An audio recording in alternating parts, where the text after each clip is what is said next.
Hey, welcome back to this episode of Delayed Offside. This episode 74. And normally I would use my time here to beak Sanjay for not doing it. He's clearly watching the Flames game. Yeah, because he's been like my messaging us about it. daughter's blank. He's like, "What's going on with Lucic? Why are they letting him get hit?" And it's like, Dad, I'm sick. You're fine. Lucic's hurt. But yeah, like I've been gone for forever, so I can't say too much. This weekend was the wrap up of the All-Star Weekend, where we had our skills competition on Friday, and on Saturday things kind of changed out, and they had their All-Star game. Every year, this debate comes up about the relevancy of the All-Star game and the skills competition, and what we can understand in the greater picture that this is predominantly meant for kids. This is a kid inclusive weekend. You can go see different parts and different events. It really hasn't had a lot of change, and almost all the texts I got about it were from people complaining, and I watched pieces of it, not all of it because it's boring. But you watched more of it than I did then. where do you guys stand with this, and what do you think should be done to change like the skills competition or the All-Star Weekend?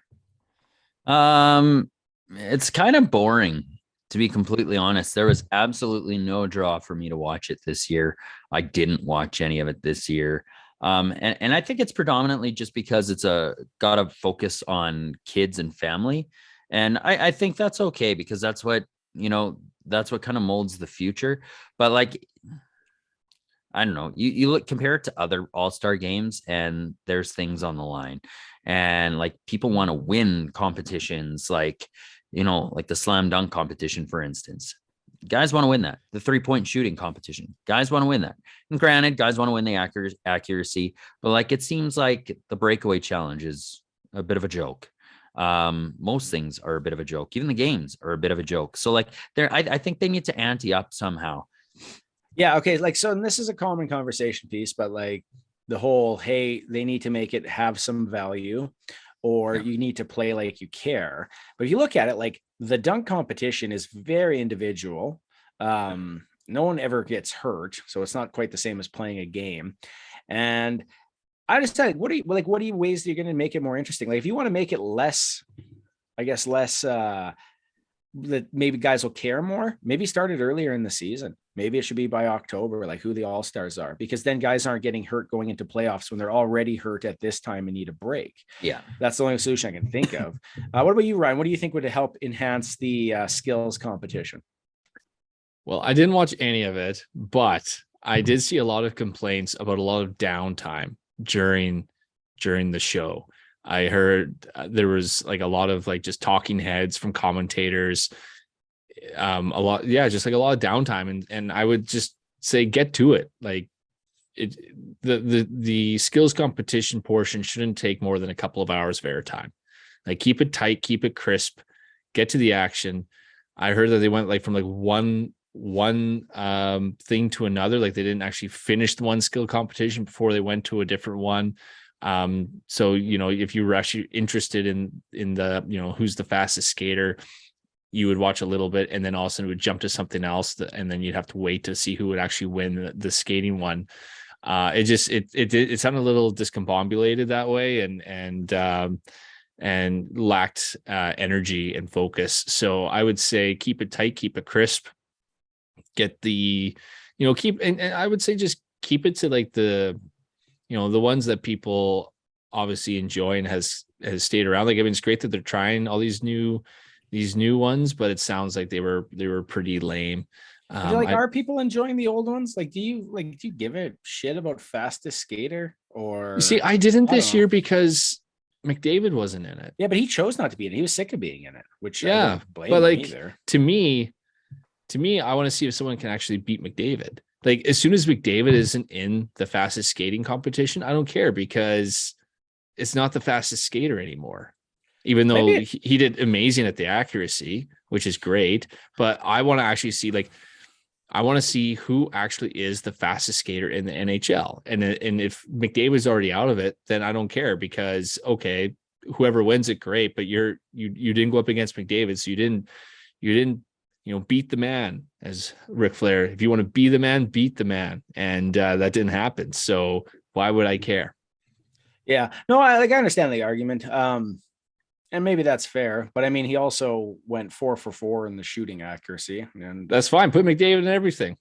yeah, maybe actually, Honestly, you know, yeah. like what about if he's the most accurate and the fastest and has the hardest shot, then you put him in every single one.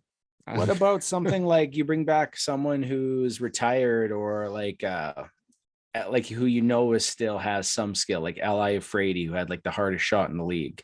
Or McInnes. maybe you do something where like you have to use like an old stick or something. But I think you're right about like concising the like making the product move more concisely is important.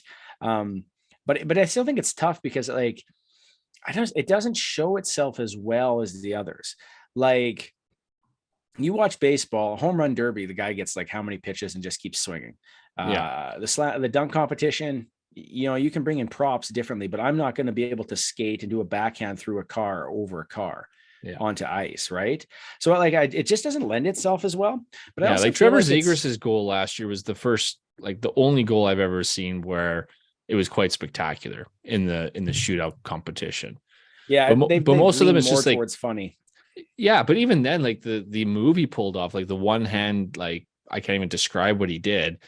It was insane. Plus blindfolded.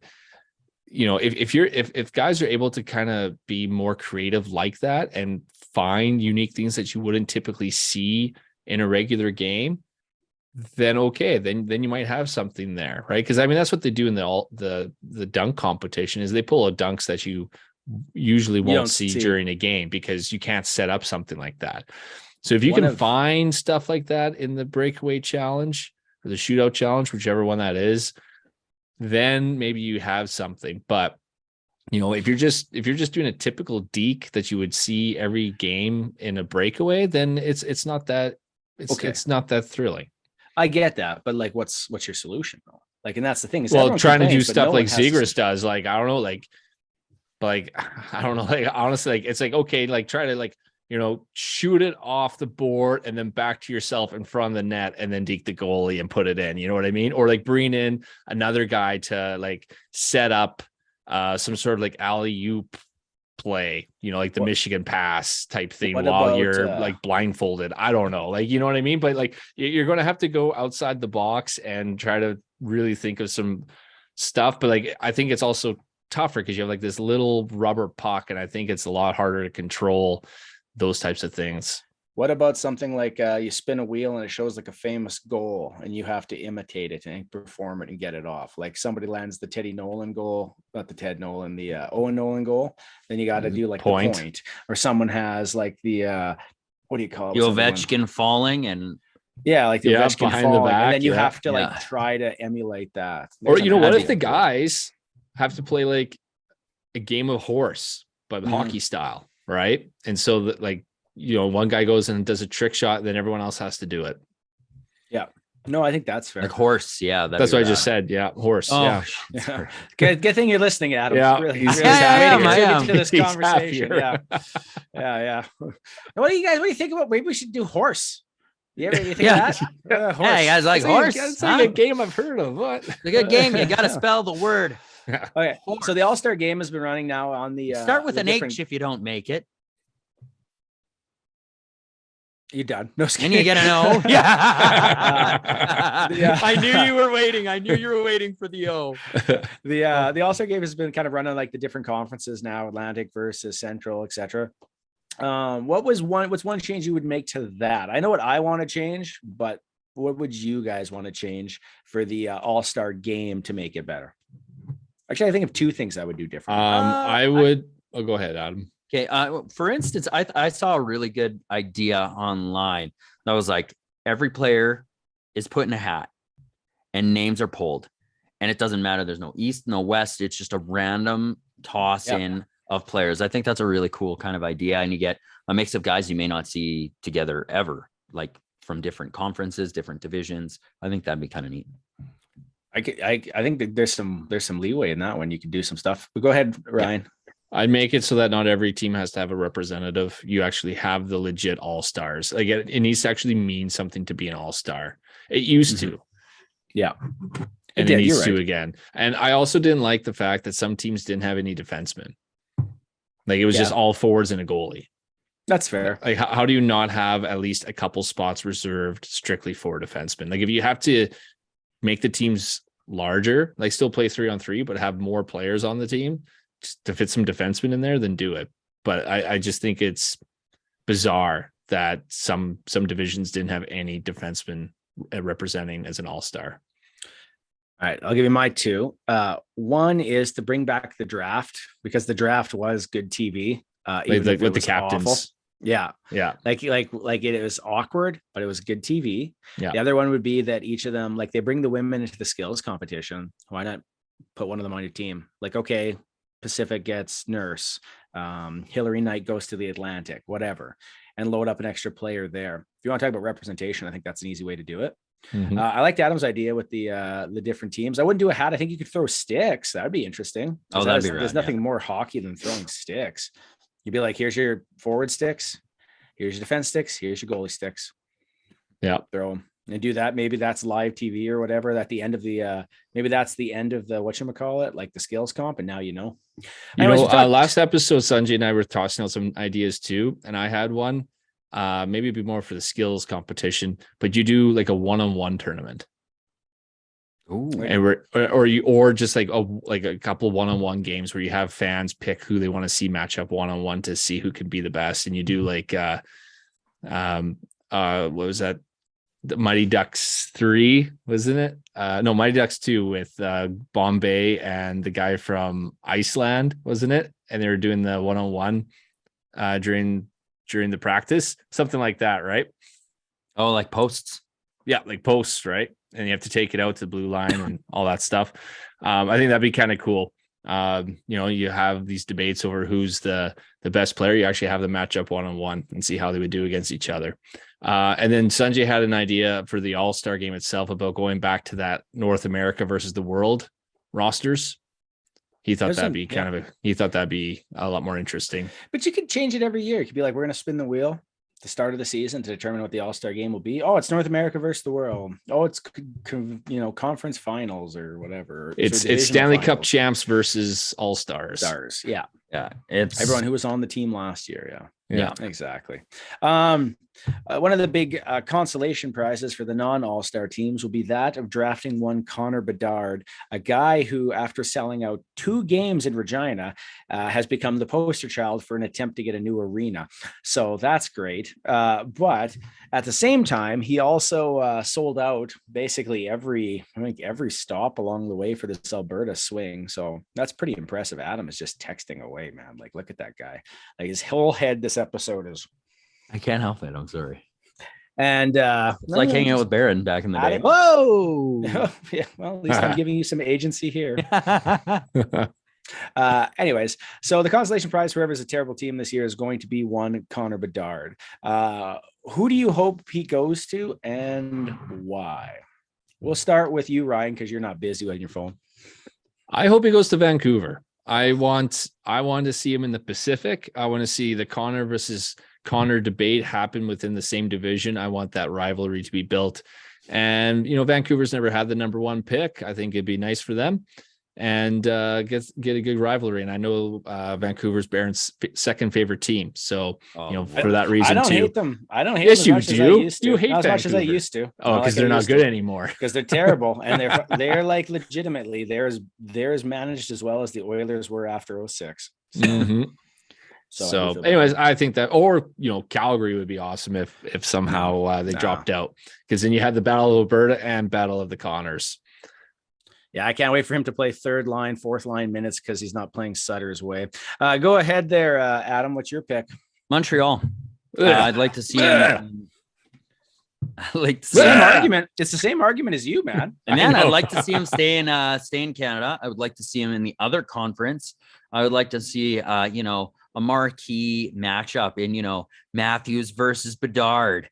I think it's a young, exciting team too. And I really think that they've got the potential to be really exciting to watch with Suzuki, Caulfield, So your audio just went like Suzuki, like super loud. It is? Suzuki. Oh, yeah. Yeah. Oh man, okay, crazy. But But I really think they should play with Suzuki. Suzuki. It was just so wild. But yeah, it was impressive. like an old kung fu movie. Oh No, god, basically, yeah. selling no. cars. But yeah, But I really think it would be neat to see him hit up or be a part of a Canadian team. I'd like him to stay in a Canadian market. Guaranteed Should be Bettman's noted. hoping that's not going to be the case. Say that again, right? I said guaranteed Bettman's hoping that's not the case. Yeah, Arizona. I Adam? do think that he. Adam, let's Yeah. see Bettman praying to God for Bedard to go to Arizona. I want to see that. For everything that's beautiful in this godforsaken world of hockey, which I've made more exciting and advertised over and over, which has never been a problem in this league. I haven't heard one complaint. Have you, Daly? No, we have not. Get your hand off my lap, Bill. Daly, come on. Not now, sweetheart. Anyways, he is going to definitely be an Arizona Coyote. And if he's not, I will take a blood oath from the blood loins of one dying Lou Lamoriello. Where are you going with this? I'm watching. I'm just Barons- like waiting. I'm just like, can you come on, wrap it up? Like these 3-second jokes have become 5 minutes. I'm just like, okay, I'm just gonna read my book here. But it is an interesting point though. Like the first point there about Bettman really doesn't accept anything's wrong, but that's a whole separate discussion piece. I will say that I don't think he's going to Arizona, and I should also note that Montreal has 2 picks legitimately to obtain him with, because they have the unprotected pick from the Carolina Panthers and they have their own pick. So that's kind of interesting. The Carolina That being- Panthers. When did they Not make a trade Carolina with Panthers. Oh, that's the football team. I'm sorry. them? Anyways, the Florida Panthers. But they also, I think he's going to go to Chicago. That is my guess. It is a big franchise. It is doing terrible right now. They're on a slump and they have a good chance to get him. And I'd rather he goes there than to Anaheim, who I don't care if they're ever successful. I really don't want Chicago to be successful though. No, they won't be for at least 3 years. Yeah. Well, Like, you can't tell me they're going to flip that team around that quickly. You can't say that Arizona will either. Like they're all in they're in dire straits. Like they're just bad teams. So they won't flip it. But Adam does raise a point about Bettman. Like lots of the conversation been like, hey, these are some issues in the game. You have viewership dropping in the US. Your start times are awful, et cetera, et cetera. And Bettman kind of does respond with no, things are great. Things are perfect. Why do you think that is? he's an old senile man who is stubborn and he likes it the way that he set it up. Well, it's like you think about who runs hockey. The same people who run it when we were kids are the people running it now. Oh, it's dying by the sword you rode in on. Like, And it's really. dying. He rules with an iron fist and it's his way. or the But he highway. doesn't rule with an iron fist. He does what the owners want. Like he literally does what owners want. Do you think like the owners wanted interdivisional playoffs? I don't think they have an issue with it. Why do they care? Which owner benefits by having it the other way? Dubas. Yeah, like one guy. Exactly. And he's not an owner. I'm It's sure like, there's others. That's a group. But even yeah. then, how many? Right? They don't want to expand. Well, probably it the to travel playoffs. and everything too. But There's I mean, the yeah, other part of it. I mean that might be your issue there too, though, is he's just worried too much about what the owners and not about the overall growth of the game and what fans want. He's growing the game in the sense of there's different communities that now have hockey teams, but man, I don't know. Well, It's the just- the numbers are down, and They are, but maybe they'll pick back up if they actually figure things out. Or maybe ESPN has a way to figure things out. I don't know what they do. yeah. But I don't know. I've heard enough people say they're sick of the playoffs. Like I think it's a fairly I want to say unanimous feeling about it. But there's been enough people, even when Sidney Crosby, one of your marquee players, is saying he wants to go back to the 1 versus 8, and you're still refusing to acknowledge that it's an issue. I think that's the biggest benefit they have is someone like him speaking up about it. Absolutely. Like people who have stake in the game and people who have power within the game actually making conversations about it. Mm-hmm. I agree. But maybe we're closer to it than we think. Like Bettman always says no to things. And then eventually, if that's what people want, like you said, he will fold. to pressure on things. I hope so. I'm sick of the everyone already knows like who's playing who in the playoffs almost. I agree. It's not fun. Like at least with 1 versus 8, it made it at least entertaining as to who you're going to match up against. Yeah, no, I get it. But I guess there you would have probably the most shuffle. So that would actually probably be the most beneficial of it. But I don't know. None of the rivalries have really lasted either. Like if you look at the way the playoffs end up, there's never like a consistent one like A's playing B every year. No. Everyone thought this year would be Calgary versus Edmonton. And like prior to the All-Star break, it was like, are either of these teams going to make the playoffs? So it becomes one of those things where it's really hard to force rivalries when the league itself is just super inconsistent. Yeah. You don't really, I mean, Florida, Tampa's gone up against each other 2 years in a row. So but like now Florida's not going to make the playoffs, right? Like exactly. Tampa or Boston and Toronto went up 2 years in a row. But no more than that, right? It's not like it's something that's happening every single year. Or over and over again that you're constantly seeing them. And the other thing too is the thing that makes me sad is you're never going to see these interdivisional rivalries occur in the Stanley Cup final. That's what like I'm never going to get to see, Leafs versus Canadians in a final, or you guys won't get to see Oilers versus Flames in a Stanley Cup final. And like that's where like the really big rivalries occur is in the Stanley Cup final. But the way things go now with the conference versus conference, you get these final matchups, and then they only meet twice in the regular season after that. So you don't really build a true rivalry unless they're going to meet in multiple Stanley Cup finals, and that's not going to happen. And that's really where you should want your rivalry to occur, is in the final. Yeah, but it's tough though, because it's like if you look at other leagues, it's like AFC versus NFC. It's American League versus National League. They're all structured that way. This isn't like a specific thing. No, I understand, but I still think it would be amazing to see some of those built-in rivalries from years past happening in the finals. But like if it was Carolina versus, I don't know, Winnipeg, well, maybe that's a bad example because it's Canadian, so everyone would watch. Like Carolina versus Pittsburgh or whatever. Yeah, like would you feel as invested? I don't know. Like at least with East and West, you can pick a line because they don't really have that. Yeah, like they don't really have like that built-in playoff rival. Like Boston, Toronto, let's say. Okay, like it started to build somewhat of a rivalry because of those two playoff. 3, I guess they've been in the playoffs. 2 within the Austin Matthews era. But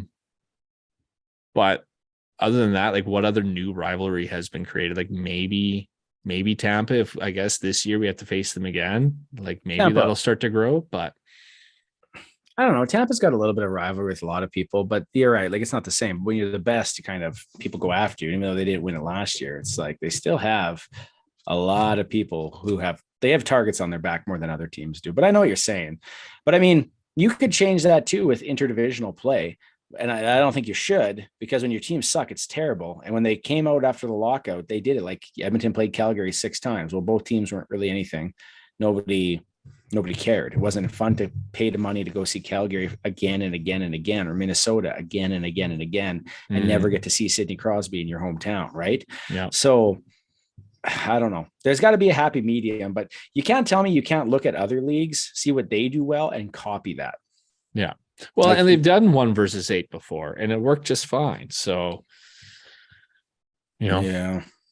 What are you guys' thoughts on the Bo Horvat trade and signing? So 8 years at, was it 8x8 or 8x7? 8.5. 8x8, right? Yeah. 8.5. Yeah. So 8 and 8 I have. So right now, just for some stats, he changed. So in his offseason, he changed his shot metrics, and he went up to 21% in his shooting percentage.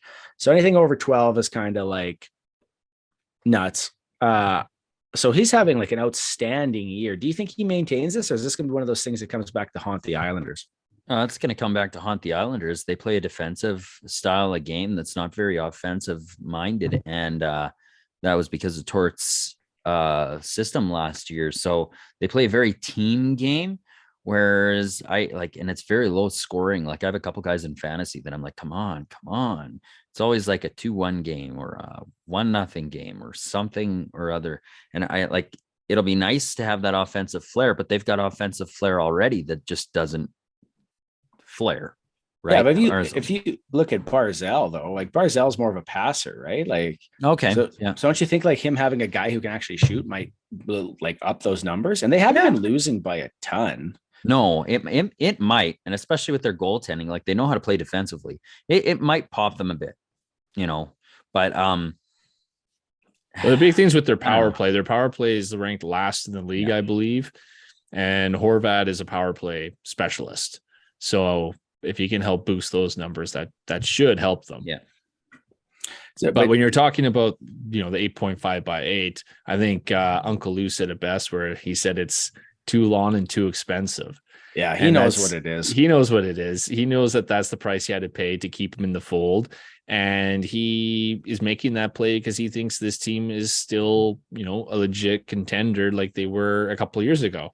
And so he's making a push for that. And Bo Horvat is bringing to this team exactly what the team needs. But unfortunately, he in order to keep him, and he has to keep him after making the trade he did, he had to overpay him. And, I'd say it was probably around $1 million too much.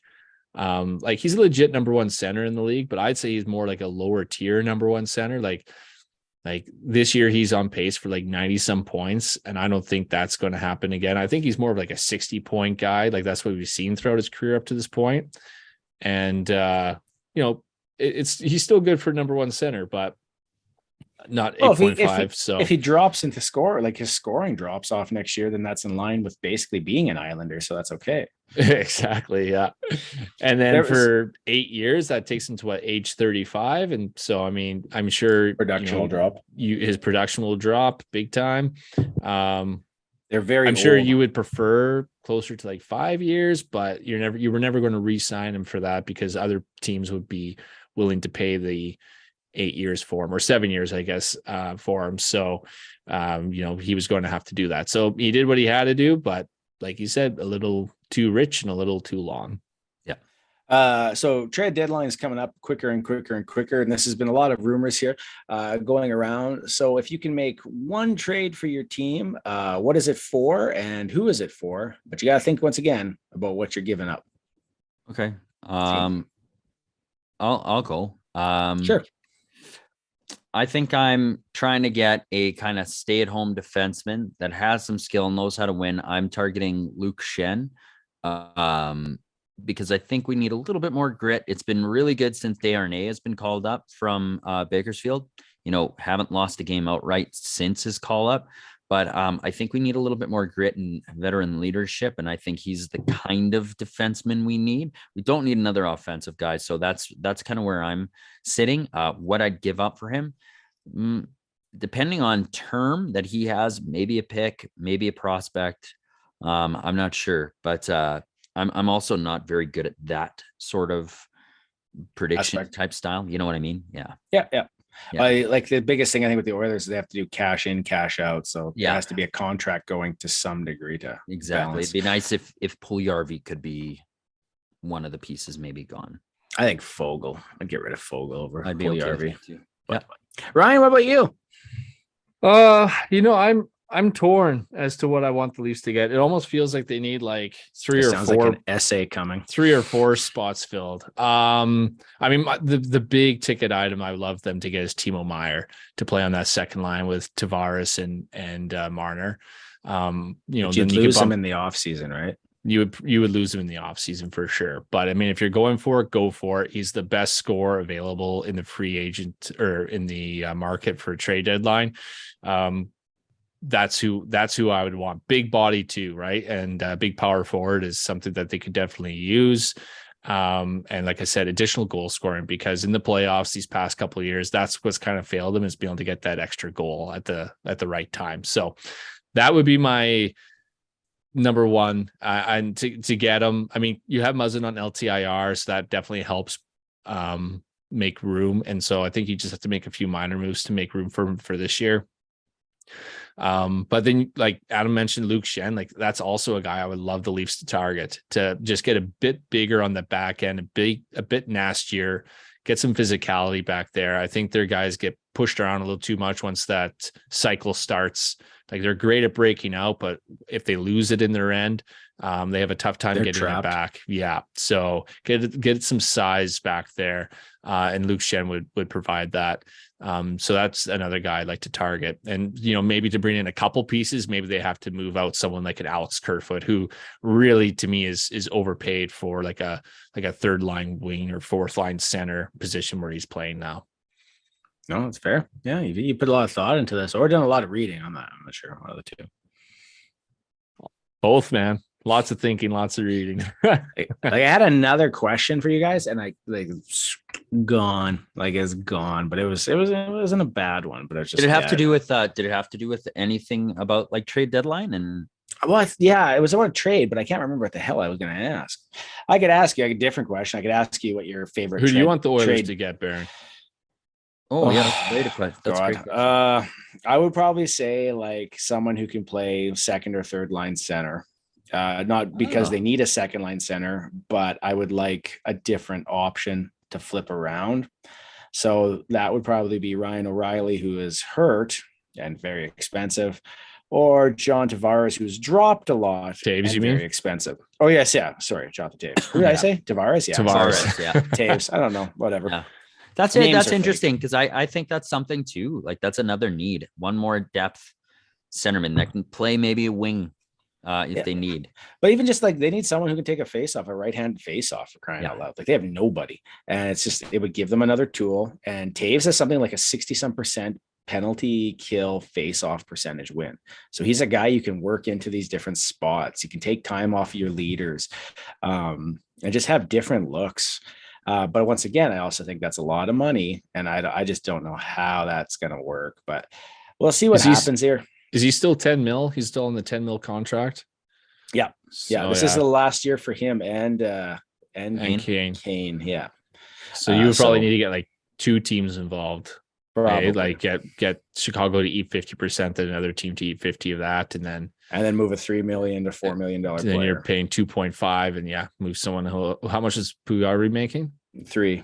Oh, there you go. 3.25. There you go. The move Puyarvi back, and then you can make it work. The rumor is that they're not moving Puyarvi yet because they're not sure about Kyler Yamamoto's health this season because he's basically missed most of the season. It has not been good with Yamamoto. Yeah, it's not been good. Apparently, he's coming back this weekend, but then again, he's going to play a couple games, and then what happens there? It's become very much. He's become very much a Band-Aid. A Malkin in past years. How much does Yamamoto make? He makes about the same. $3 million. Yeah, you're not trading about $3 million. So if he doesn't come back, you put him in LTIR. That gives you an extra $3 million, and then you get Taves and Kane, and then you have those teams eating 50 and 50, and then you can bring them both in, and you just like lose a shit ton of picks and prospects. But there you go. It's wild, but this is actually like a stacked draft year too, right? So guys don't want to, or teams don't want to give up those draft picks because essentially, even if I'm picking late, I could still pick. You could still get a player. stud. Yeah. It's almost like the Crosby draft. If you think of that, like how there's like one guy in the first round that didn't play in the NHL, the Russian, and that is it. Like the rest of them all made it. Like that's a wild amount, but this might be one of those years, right? So I don't know. It's kind of tough that way, but at the same time, like you said, if you want to win now, which actually this reminds me of my question, if you want to win now, maybe it's worth it. The question was, one that I forgot was, would you win now? Would you take like your team sacrifices a ton to win now, but your team will probably be like never win it again for the next 10 years or be garbage for 10 years?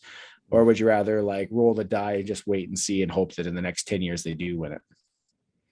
So when you say that, do you mean like they actually do win it next year? They are going to win it, but they are going to like, I take burn it all down. No, I take that. Yep.